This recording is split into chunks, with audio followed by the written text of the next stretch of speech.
கோலை கீழே போட்டால் கோல் பாம்பாக மாறுது.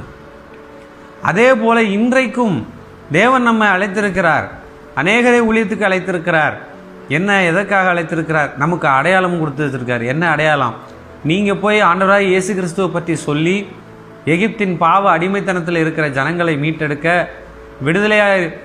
கட்டுக்குள்ளே இருக்கிற ஜனங்களை விடுதலை பெற செய்ய, நீங்கள் ஆண்டவருடைய சுவிசேஷத்தை சொல்லும்போது அவங்க நம்பணும்.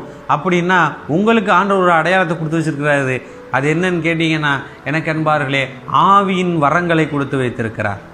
இதுதான் தேவன் நமக்கு கொடுக்குற அடையாளம். நம்மோடு பேசுகிறார் இல்லை, இரவு நேரத்தில் வசனத்தின் மூலமாக தேவன் நம்மோடு பேசுகிறார் அல்லவா?